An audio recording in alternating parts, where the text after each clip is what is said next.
అరవింద సమేతలో ఈషా పెద్ద యాక్ట్రెస్, మంచి మంచి సినిమాలు తీసింది. ఆ సినిమాలో ఒక చిన్న రోల్కి ఎలా ఒప్పుకుంది? తనకి ఇచ్చిన నెరేషన్, సినిమాలో చూపించిన నెరేషనే ఇచ్చారా అన్నది. మరి ఈ మధ్య వచ్చిన మళ్ళీ గుంటూరు కార సినిమాల్లో మీనాక్షి చౌదరి కదా తనని చూసిన తర్వాత maybe this is something common అని బయట ఆడియన్స్ కనిపిస్తుంది. పెద్ద హీరోయిన్స్ని చిన్న రోల్స్కి పెద్ద సినిమాల్లో తీసుకోవడం అనేది. అసలు అరవింద సమేతలో ఏం జరిగింది అంటే, అరవింద సమేత అప్పుడు అంటే I want be very clear about it. నేను అప్పటివరకు ఏం పెద్ద సినిమాలు చేయలేదు. నాట్ లైక్ నాకు పెద్ద స్టార్ వేసి నాకు అప్పుడు ఏం లేదని నేను అనుకుంటున్నాను. But I don't think I have done big movies. దానికంటే ముందైతే నేను ఒక పెద్ద సెట్, ఒక 6-7 క్యారవాన్ లైన్గా బస్ డిపో లాగా నేను అసలు చూడలేదు. అట్లా నాకు చాలా కొత్త అది. సో ఇంకోటి నేను ఎప్పుడు ఒకటి క్లియర్గా ఏముండేదానంటే, నాకు లీడ్ రోల్స్ చేయాలని ఉంది. నేను ఇండస్ట్రీకి వచ్చినప్పుడు okay I want to do only lead roles, నాకు లీడ్ రోల్స్ చేయాలని ఉంది. ప్రాబ్లీ అంటే ఇట్స్ నాట్ లైక్ క్యారెక్టర్స్ చేయొద్దు అని కాదు, బట్ నాకు personally like I want to see myself as a lead role అనేది నాకు చాలా ఉండింది. So when they came to me, నాకు నరేట్ చేసినప్పుడు Trivikram garu and Vamshi garu approached me. So చేసినప్పుడు then they told me that it's 2 heroines ఉన్నారు, ఇది అదని చెప్పారు. అన్నాక నేను I was not sure, I was not being arrogant and all, I was not sure correct కాలా కాదా, మళ్ళీ స్టీరియోటైప్ చేసేస్తారా ఏంది, టైప్ కాస్ట్ చేసేస్తారా, మళ్ళీ రిస్క్ ఎందుకు, ఎందుకంటే నాకు ఎవరు సపోర్ట్ చేయడానికి లేరు అక్కడ. నేను ఈ సినిమా పోతే మళ్ళీ నాకు ఎవడో వచ్చి ప్రొడ్యూసర్స్ వచ్చి నా కోసమనే ఒక సినిమా తీసి ఏం చేసేది లేదు. I don't have that kind of support system. So I was not sure. Like వద్దులేండి, ఐమ్ లైక్ అంటే ఏంటి మీకు ఇంత మొత్తం ప్యాకేజ్ ఇట్లా ఉంది కదా, తారక్ గారు ఉన్నారు, త్రివిక్రమ్ గారు ఉన్నారు, సితారా ఉంది, అదే హారిక హాస్ని ఉంది, ఏంటి వాట్ ఈస్ యువర్ ప్రాబ్లమ్ అంటే I want to see myself as lead. So one of the లీడ్సే కదండి అన్నారు. ఐమ్ లైక్ ఓకే అనుకున్నాను. తర్వాత నాకు త్రివిక్రమ్ గారు నరేట్ చేశారు. అంటే so nice of him that he narrated me the whole story for like ½ an hour or something. So I was like okay ఒకసారి just give it a shot, చూద్దాం ఒకసారి చేసి చూద్దాం. ఐ సెడ్ నో అని చెప్పా చాలాసార్లు. మళ్ళీ ఇప్పుడు విన్న తర్వాత అబ్బా సరే చూద్దాం. బట్ ఆయన అన్నారు ఇది వన్ ఆఫ్ ద లీడ్సే అమ్మా, you want to play leads right, it's one of the leads only.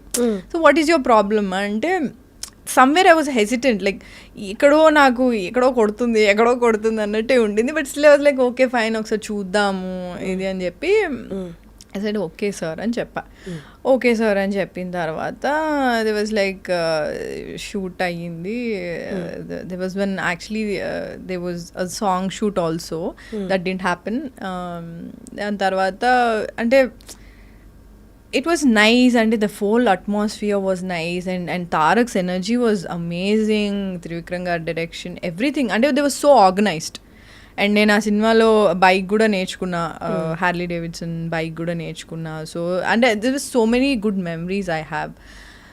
And ఆ సినిమా చేస్తున్నప్పుడు అంటే ఈరోజు ఓకే అంటే నెక్స్ట్ డే నుంచి shoot start.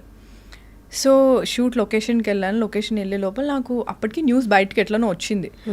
I don't know ఎట్లా వచ్చిందో, బట్ ఎవ్వరూ తెలియని వాళ్ళు కూడా నాకు కాల్ చేసి they wanted to be in touch with me.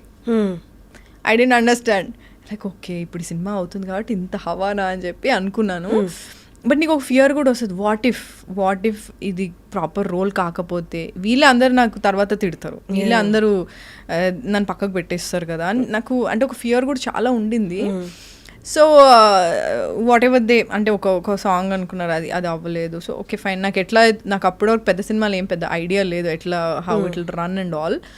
So it was nice, అయిపోయింది, షూట్ అయిపోయింది. బట్ కరెక్ట్ రిలీజ్ టైంకి I think I watch the movie అప్పుడు, అండ్ తర్వాత చాలా రోజుల తర్వాత చూసాను. బట్ యాక్చువల్లీ ఎంత షూట్ చేశారో అంత లేదు కదా సినిమాలో. There were actually extra scenes also, but that was not there. Any day shoot చేశారు మీరు దాన్ని? I don't remember exactly. Okay. I don't remember, but ఒక సాంగ్ షూట్కి మాత్రం నేను గోవాలో ఉండే అప్పుడు. సో రిహార్సల్స్ ఉన్నాయని చెప్పారు. సో నేను దానికి వెకేషన్లోనే క్యాన్సిల్ చేసుకొని వచ్చా, బట్ ఇక్కడ వచ్చాక ఇది క్యాన్సిల్ అయిపోయింది. సో ఐ డోంట్ అండర్స్టాండ్ అప్పుడు, లైక్ ఓకే ఫైన్ అనుకున్నాను. But then I understood probably అంటే చాలా అనుకుంటాం కానీ కొన్ని జరగవేమో, ఎడిటింగ్లో తీసేస్తారో లేదా యాక్చువల్ షూట్ చేయరేమో అని. Then I was like okay ఇట్లా కూడా ఐ వాజ్ కన్ఫ్యూజ్డ్. అంటే లైక్ నిజంగా నాకేం ఒప్పుకున్నాను, ఇవన్నీ చెప్పారు, okay I was okay with it. And next డేనే దే సెడ్ దే గోనా అంటే announce as one of the lead, second lead కింద అనౌన్స్ చేస్తాను. That also didn't happen. So I didn't know ఎందుకు అది అవ్వలేదో నాకు తెలీదు. I was talking to my manager also like and ఇది ప్రామిస్ చేశారు కదా ఇది చేయండి అంటే it will help me also coming. ఇప్పుడు పెద్ద ప్రొడక్షన్ హౌస్ వాళ్ళు ట్విట్టర్లో ఆర్ ఎనీ సోషల్ మీడియా ప్లాట్ఫామ్లో Eesha Rebba is doing one of the leads or second lead. నేనే అంటున్నా సెకండ్ లీడ్లో ఈమె చేస్తుంది, సో అండ్ సో మూవీలో చేస్తుంది అంటే it will help me.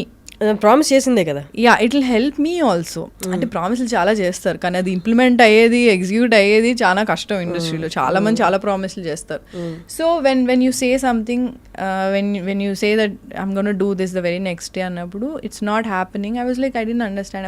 I asked my manager also like promise చేశారు కదండి ఒకసారి చూడండి అని చెప్పి. So it went on like that. The shoot was done, release కూడా అయిపోయింది సినిమా. And I was not that happy. అంటే ఏదో కొంచెం బాధ ఉండింది నాకు. The only happiness I had అంటే ఆ సినిమా నేను చేసింది only happiness was to work with Tarak, Trivikram garu and with a big production house. So that అంటే నాకు ఆ అట్మాస్ఫియర్ అనేది నేను ఎప్పుడు చూడలే అప్పటి వరకు ఇండస్ట్రీకి వచ్చాను కానీ అంత అట్మాస్ఫియర్ అంత బిగ్ బడ్జెట్లో ఇట్లా ఉంటుంది ఇలా అని నేను I was very happy that you know I was working with Tarak.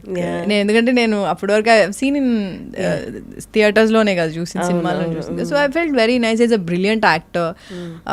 He was very very energetic and Trivikram గారి స్టైల్ డిఫరెంట్ ఉంటుంది. So it was very new for me and నాకు కూడా కొంచెం ఛాలెంజింగ్ ఉండింది చేయడానికి. And Pooja as well, she was my sister కదా అందులో. So it was fun only. But అదే షూట్ అంతా అయిపోయి రిలీజ్ అయిపోయిన తర్వాత the people called men like మీదేం లేదండి రోల్, మీదేం పెద్దగా ఏం లేదండి అసలు ఆ రోల్ అంటే నేను ఏం చేయాలి దానికి, నేను ఏం చేయలేను దానికి, నేనేం చేయాలి అబ్సల్యూట్లీ మీ చేతిలో ఉండదని చాలా మందికి తెలీదు. సినిమా వాళ్ళే చాలా మంది చేశారు నాకు చేసి. అంటే నేను ఫస్ట్ ఆఫ్ ఆల్ నేను ఏదైనా ఒక పెద్ద ప్రాజెక్ట్ చేసినట్టు నేను డబ్బా కొట్టుకోను.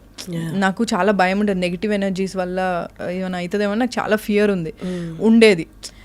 సో నేను ఎవరికి ఏమంతా నేను డబ్బా చేయలేదు అనుకో, పెద్ద ఇది ఏం చేసుకోలేదు. అప్పుడు the people who called me like I came to know that you're doing this project అంటే అవునండి చేస్తున్నాను. సినిమా చూసిన తర్వాత వాళ్ళే నాకు కాల్ చేసి ఏం లేదండి అసలు మీద అందులో అసలు ఎందుకు ఒప్పుకున్నారు, ఎందుకు చేశారు, ఇలా నాకు చాలామంది చెప్పారు. చాలామంది అసలు మీకు ఇదే ఏ విధంగా మీకు వర్కౌట్ అవ్వదు అంటే only negative. They was nothing positive. The only positive thing that happened ఏంటి అంటే ఐ గాట్ ఎక్స్పోజర్. ఎందుకంటే that's a very big film and Eesha Rebba అనే ఒక అమ్మాయి ఉంది అన్నది ఆ సినిమాతోనే తెలిసింది. ఒక తెలుగు అమ్మాయి ఉంది అంటే ఎక్స్పోజర్ వాజ్ హ్యూజ్. అంటే ఎందుకు అంటే ట్విట్టర్ అప్పుడే నేను కొత్తగా వచ్చాను ఆ సినిమాకి ముందు. They were people tagging me అంటే అంటే అంటే చెప్పచ్చో లేదు నాకు తెలియదు, but they were tagging me and my co-star Pooja and all. They like అది తెలుగు అమ్మాయి బాగుంది కదా ఇది అని, అంటే పూజ బాగుంది కదా అంటే అంటే మిక్స్ ఉన్నాయి అట్లా అంటే. కానీ support I got it was huge man. Like నేను ఎక్స్పెక్ట్ చేయలే, అస్సలు ఎక్స్పెక్ట్ చేయలే. మా తారకన్నతో చేసింది ఈషా రెబ్బా తెలుగు అమ్మాయి చేసింది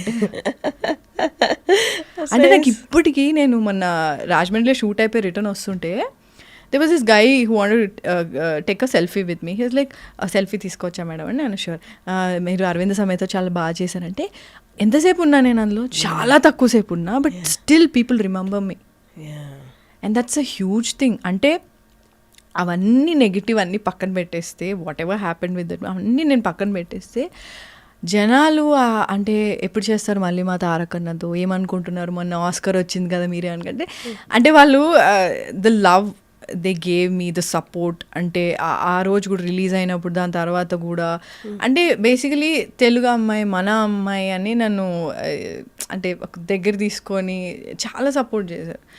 ఐ థింక్ దట్ వాజ్ అంటే నేను ఎక్స్పెక్ట్ చేయలే. అంటే నేను ఎప్పుడు ఏముంది ఏమొస్తుందిలే ఏముందిలే అంటే వాళ్ళు ఇది చెప్పారు చేయలేదు అయ్యో చేసుంటే బాగుంది ఇలా ఉండేదాన్ని. సడన్గా ట్వీట్స్ అన్నిట్లో చాలా వాటిలో నన్ను కూడా ట్యాగ్ చేశారు. So most of them are positive and I really like it. That's amazing. Nice. మంచిగా అనిపించింది నాకు. No, ప్రతి దానికి అప్పుడు కొంచెం డెసిషన్ కొంచెం బాధ అనిపించినా దట్ అవుట్కమ్ తర్వాత పే అవుతుంది I think what I feel is like నీకు ఒక నెగిటివ్ జరుగుతుంది, నువ్వు బాధపడుతున్నావు అంటే ఐ థింక్ సమ్వేర్ నువ్వు కరెక్ట్ చేస్తున్నావు అంటే God will compensate you that. Compensate positive thing is what I feel. That's nice. ఇప్పుడు కరెంట్ ప్రాజెక్ట్స్ ఏంటి మీవి? ప్రెసెంట్ ఒక ప్రాజెక్ట్ చేసిన తెలుగులో and there is one more project in Tamil. There 2 projects. ఎలా ఉంది? బాగుందా? తమిళ్లో బాగుందా? చాలా న్యాచురల్గా ఆథెంటిసిటీ కావాలి ఇట్లా చాలా వచ్చేసినాయి. ఇప్పుడు జనాలందరికీ టూ మచ్ కాంటెంట్ ఎక్కువైపోయి ఓటీటీలో. ఏదైనా కొంచెం మనం ముందు ఓ ది టాపే చాలా నచ్చేది.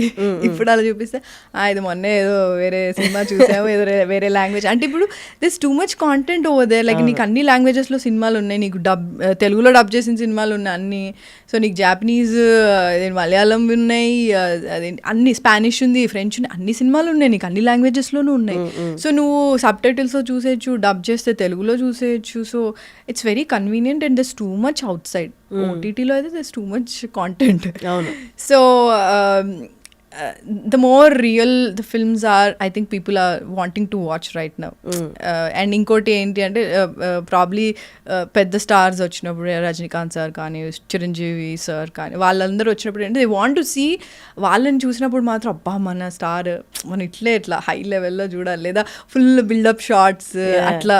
I think it's high for అదే ఫ్యాన్స్కి కదా. సో అదైతే ఉంది. బట్ రియల్ స్టోరీస్కి అంటే నాకైతే ఏదైనా సినిమా చూసినప్పుడు అరే భలే ఉంది అని అనిపించింది అంటే నాకు మళ్ళీ చూడాలనిపిస్తుంది. లేదా ఎనీ క్యారెక్టర్ లైక్ అరే ఇది నాకు జరిగింది, లేదా ఇది నా ఫ్రెండ్కి జరిగింది అని అనిపిస్తే రిలేటబిలిటీ అన్నది I think it will capture the audiences very well.